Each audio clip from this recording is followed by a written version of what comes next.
Hello all, welcome to my channel lux aesthetic skin hair and lasers clinic Vadodara. So आज हम बात करेंगे PRP and GFC treatment for skin and hair. लेकिन आज का episode आपके लिए सिर्फ स्किन के रिलेटेड पीआरपी ट्रीटमेंट जो आपके स्किन को रिजनरेट करेगा और देगा ऐसा रिपेयर जो आप हमेशा से चाहते थे। सो पीआरपी यानी कि प्लेटलेट रिच प्लाज्मा, आपके ही ब्लड से ड्रॉ किया हुआ प्लाज्मा जो हम उसको कन्वर्ट करते हैं बेस्ट ऑफ प्लेटलेट्स में, और वो आपके स्किन को हील करता है, आपके टिश्यू को रिपेयर करता है, आपके स्कार्स को मिनिमल करता है और आपके स्किन को बनाता है टाइट, पोर्स फ्री और आपके स्किन में ऐसा ग्लो मेंटेन करता है जो काफी लंबे वक्त के लिए रहेगा। तो चलिए इसके प्रोसीजर्स देखते हैं।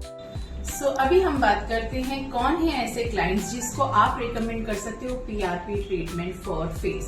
पर्टिकुलरली फेस पे पीआरपी ट्रीटमेंट ज्यादा किया जाता है आफ्टर हेयर। हेयर के लिए एक अलग एपिसोड बहुत जल्द आ रहा है, लेकिन आज हम बात करेंगे फेस के लिए। तो आपके ऐसे क्लाइंट्स जिनको आप ये श्योरली रिकमेंड कर सकते हो, जिसमें उनको भी काफी फायदा होगा रिजल्ट्स के लिए और वो होंगे सेटिस्फाइड, तो वो क्लाइंट्स आते हैं जिनके फेस में है काफी ज्यादा फाइन लाइंस, फ्रिंकल्स और एजिंग। तो ऐसे स्किन को आप रिकमेंड कर सकते हो। आफ्टर एक्ने जो स्कार्स रह जाते हैं यानी कि बहुत सारे पिट्स रह जाते हैं एक्ने के, उनको भी आप रिकमेंड कर सकते हो। पोर्स यानी कि जो स्किन में हल्के हल्के से स्ट्रॉबेरी जैसी स्किन हो जाती है, जहाँ पे पोर्स आपके बहुत ज्यादा विजिबल हो जाते हैं, तो ऐसे क्लाइंट्स को भी आप रिकमेंड कर सकते हो ये ट्रीटमेंट। अदर देन दैट, ऐसे क्लाइंट्स जिनकी स्किन में ऐसा कोई ज्यादा इश्यू नहीं है, ज्यादा कोई कंसर्न नहीं है, लेकिन वो मेंटेन करना चाहते हैं अपने स्किन की टाइटनेस और ग्लो और रिजनरेशन मेंटेन रहे काफी लंबे वक्त के लिए, तो वो भी 6 महीने या 1 साल में एक बार स्किन के लिए पीआरपी कर सकते हैं। ये काफी सेफ प्रोसीजर है, इसमें कोई फॉरेन एजेंट्स आपकी स्किन में नहीं जाता, कोई ऐसा इन्फ्यूजन में ऐसे कोई भी आपको पोस्ट कॉन्ट्रडिक्शंस नहीं है। ये बिल्कुल रिस्क फ्री है। आप ही का ब्लड आपके लिए काम कर रहा है और वो भी वंडर्स क्रिएट करेगा। जो आपको कोई और ट्रीटमेंट में नहीं मिल पाया वो आपको पीआरपी में मिल जाता है। ये हाईली रिकमेंडेड ट्रीटमेंट है after chemical peels and lasers. PRP treatment जो स्किन में आपके कमाल का ग्लो मेंटेन करता ही है, इसके अलावा वो रिपेयर करता है जो बाकी सारे ट्रीटमेंट में पॉसिबिलिटी कम होती है। तो चलिए इसके प्रोसीजर स्टेप बाय स्टेप देखते हैं। आइए तो स्टार्ट करते हैं इसके प्रोसीजर्स के बारे में। तो आपको इस तरह से ट्रे रेडी करना है। ये ट्रे रेडी करने से आपका काम काफी प्रोफेशनल पता चलता है। इसके अलावा आपके जो प्रोसीजर्स है वो काफी हैंडी होने से ट्रीटमेंट बहुत ही ईज और बहुत प्रिसाइज हो जाता है। तो सबसे पहले आता है ग्लव्स। मेडिकल प्रैक्टिशनर जो भी है विदाउट ग्लव्स अगर आपका ट्रीटमेंट कर रहे हैं तो दैट इज क्वाइट अनहाइजेनिक और काफी ज्यादा अनप्रोफेशनल। तो आप अगर क्लाइंट हो और जा रहे हो ऐसे कोई क्लिनिक जहां पे ये ग्लव्स नहीं यूज करके आपका काम किया जा रहा है, तो please stop them that time and ask them to wear the gloves necessary. फिर आता है पीआरपी ट्यूब। पीआरपी ट्यूब हम यूज करते हैं फेस के लिए। जीएफसी भी आता है बट वो हेयर के लिए यूज किया जाता है, पीआरपी भी हेयर के लिए यूज किया जाता है। दोनों में बहुत ज्यादा वेरिएशंस है। कोई नया वीडियो आएगा जिसके ऊपर हम इस टॉपिक में काफी बात करेंगे। तो ये पीआरपी ट्यूब है, ये 10 ml का ट्यूब आता है। आप कोई भी स्टैंडर्ड कंपनी का ले सकते हो। बहुत सारे कंपनीज के होते हैं, मेरे तरफ से कोई इसमें रिकमेंडेशन नहीं होगा क्योंकि ये प्रैक्टिशनर होंगे तो उनको ये पता होगा कि कौन से ट्यूब्स यूज करने हैं, और ये कोई घर में यूज करने की चीजें नहीं है। प्लीज जो भी ये दिखा रहे हैं ये कॉस्मेटिक प्रोसीजर्स है, क्लिनिकल प्रोसीजर्स है, ये क्लिनिक में ही करना है। तो आपका ये पीआरपी ट्यूब है 10 ml का, ये लेना है। इसके बाद आपका जो हैंड बैंड है, स्ट्रैप्स है, ये आपको रेडी रखना है ताकि आप इससे ब्लड ड्रॉ कर सकें। फिर आता है आपका अल्कोहल स्पिरिट्स जो आपके को क्लीन करना है वो एरिया, तो ये है। फिर सर्जिकल टेप्स, स्काल्प वेन से आप ब्लड ड्रॉ बहुत इजीली कर सकते हो। तो स्काल्प वेन मैं यूज कर रही हूँ 22x3/4 ये साइज का है, बहुत प्रिसाइज होता है एंड पेन फ्री भी रहता है। और आपका एक सिरिंज जो कि 10 to 20 ml के बीच में हो, मिनिमम 9 to 10 ml मैं ब्लड ड्रॉ करती हूँ, तो ये काफी अच्छा होता है। इसमें हम स्काल्प पेन लगाकर ब्लड ड्रॉ करने के काम आएगा। कुछ कॉटन्स एंड देन ये है लोकल एनेस्थेशिया, कोई भी ब्रांड का आप ले सकते हो, जो प्रोफेशनल होंगे वो जानते हैं। मैं इंजेक्शन के थ्रू भी लोकल एनेस्थेशिया देती हूँ और स्प्रे के थ्रू भी, और क्रीम के बेस में भी देते हैं, बट स्प्रे के थ्रू आपका फेस काफी नम होता है अच्छे से। एंड ये अलग अलग फ्लेवर्स में आता है। आई हैव मिंट वाला फ्लेवर।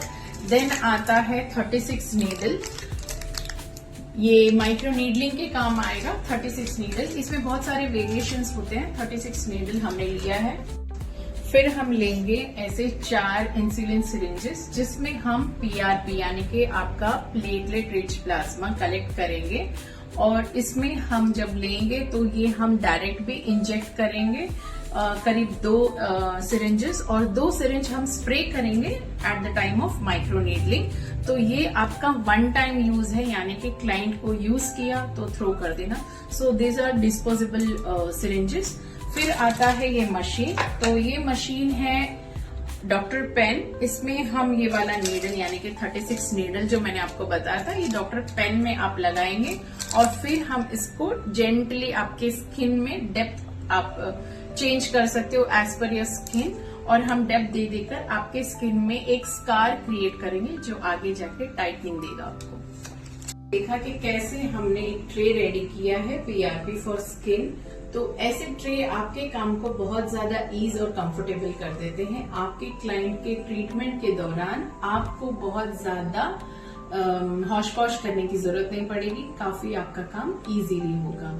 तो ऐसे ट्रे रेडी करना है। और अब हम प्रोसीजर्स की बात करते हैं, तो आइए चलिए प्रोसीजर्स देखते हैं।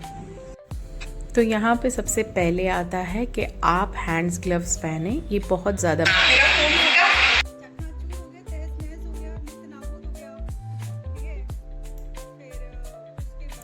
आपके क्लाइंट को आपको हैंड स्ट्रैप पहनाना है और वो जगह को क्लीन करना है जहाँ से आप ब्लड ड्रॉ करने वाले हैं अल्कोहल स्पिरिट से। फिर यहाँ पर स्काल्प पेन लगाकर आप इस तरह से ब्लड ड्रॉ कर सकते हो। अगर आप प्रोफेशनल हो तो यू नो कि एग्जैक्टली कहाँ पे आपको वेन्स मिलेंगे। ये है पीआरपी ट्यूब जो मैं क्लाइंट के लिए ले रही हूँ। यहाँ पर जो मैंने 9 ml 8 to 9 ml इनका जो ब्लड ड्रॉ किया है, तो फिर यहाँ पर मैं उसको ट्रांसफ़र कर रही हूँ हमारे पीआरपी ट्यूब में। ये पीआरपी ट्यूब में ये जो ब्लड जो है 8 to 9 ml लो तो अच्छा खासा आपका प्लाज्मा बन जाता है इसमें।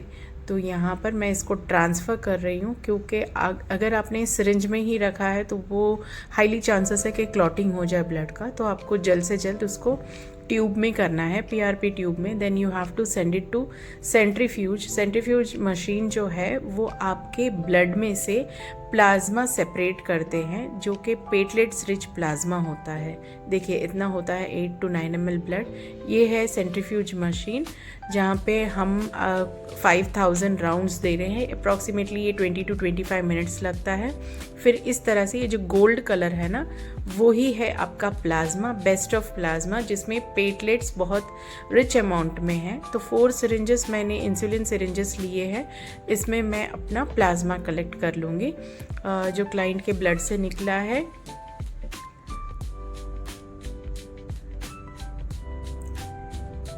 आपको मेक श्योर करना है कि सिर्फ आप प्लाज्मा कलेक्ट करें। Separation of plasma and blood के बीच में एक फॉगी एलिमेंट होता है, वो आपको नहीं कलेक्ट करना है। सिर्फ आपको प्लाज्मा जो गोल्ड कलर में है वो कलेक्ट करना है। फिर आपके क्लाइंट के फेस में मैंने नंबिंग स्प्रे स्प्रिंकल कर दिया है। आप चाहो तो यहाँ पर एनेस्थेशिया, लोकल एनेस्थेशिया में एक क्रीम आता है, वो भी अप्लाई कर सकते हो। यहाँ पर क्लाइंट के सामने ही मैं ये प्रोसीजर कर रही हूँ। इससे क्या होता है कि क्लाइंट को पता चल जाता है कि उनके ही ब्लड से जो फॉर्मुलेशन में हमने प्लाज्मा बनाया है वही उनको इंजेक्ट कर रहे हैं, तो वो बिल्कुल घबराते नहीं हैं। यहाँ पर लोकल एनेस्थेशिया से उनके फेस में काफ़ी नंबिंग इफ़ेक्ट आ गई थी, तो यहाँ पर मैं इंजेक्ट कर रही हूँ उनके फेस में। जहाँ पे हाईली स्कार्स हैं वहाँ पर मैं थोड़ा थोड़ा सा गैप दे देकर मैं यहाँ पर इंजेक्ट कर रही हूँ। हूँ। ये सारे प्रोसीजर कॉस्मेटिक और क्लिनिकल प्रोसीजर्स है, इसको घर में नहीं करना है और इसको खुद से भी नहीं करना है, ये आपके डर्मेट या कॉस्मेटोलॉजिस्ट ही करेंगे। तो यहाँ पर मैंने क्लाइंट के फेस पे दिया है, कहीं पे नंबिंग नहीं होती तो वहाँ पर हल्का सा प्रिक लग सकता है, बट मेजरली ये ज़्यादा नहीं पेन देता क्योंकि नंबिंग एजेंट हमने लगा दिया है। और इसका जो डिग्री है मैं 45 डिग्री में दे रही हूँ। काफ़ी ये प्रोसीजर करने के पहले क्लाइंट के साथ में आपका कंसल्टेशन होना बहुत ज़्यादा ज़रूरी है, where you will make them understand कि क्या क्या प्रोसीजर में होगा और कैसे कैसे इसके कॉन्सिक्वेंस हो सकते हैं, इसके बाद क्या केयर लेना है और कितना ये पेन दे सकता है, क्लाइंट इतना आपका पेन झेल सकता है, वो कैसे रिएक्ट करेगा, क्या उसके मतलब कॉन्सिक्वेंस आपके लिए हो सकते हैं। कुछ क्लाइंट्स जो है बहुत शुरू में आपको कोऑपरेट करेंगे, फिर वो करने के बाद में फिर आपको बहुत ज़्यादा मतलब कॉल कर सकते हैं, मैसेज कर सकते हैं या फिर आ भी सकते हैं क्लिनिक में, मैम ऐसा है वैसा है। तो मेक श्योर कि ये सब चीज़ें आप उनको पहले ही एक्सप्लेन कर दो, तो उससे उनको भी एक आइडिया बन जाएगा कि ये प्रोसीजर का पार्ट है। पेशेंट्सली वो वेट करेंगे और अपने प्रोसीजर्स के साथ साथ रिजल्ट्स भी उनके बेहतरीन होते जाएंगे। यहाँ हम माइक्रो नीडलिंग कर रहे हैं, जो मैंने 36 नीडल आपको एक्सप्लेन किया था उसको हम नीडलिंग कर रहे हैं फेस पे। इसको माइक्रो नीडलिंग ट्रीटमेंट कहते हैं। ये हम PRP के बाद में देते हैं, साथ में उसमें हम स्प्रिंकल भी करते जाते हैं उनका ही प्लाज्मा। देन ये लास्ट में उनका जो ब्लड रह गया है उसके साथ थोड़ा सा प्लाज्मा मिक्स कर हम फेस पे इवनली लगा देते हैं। इससे टाइटनिंग होता है और फिर फेस को जो है वो एक ग्लो भी देता है। हील होने के भी बहुत अच्छे चांसेस है। इसमें कोई फॉरेन एजेंट नहीं लग रहा है, लेकिन मैंने यहाँ पर क्लाइंट के ऊपर फेस पे LED लाइट थेरेपी दिया है जो फेस को काफ़ी काम करेगा और रिलैक्स भी करेगा।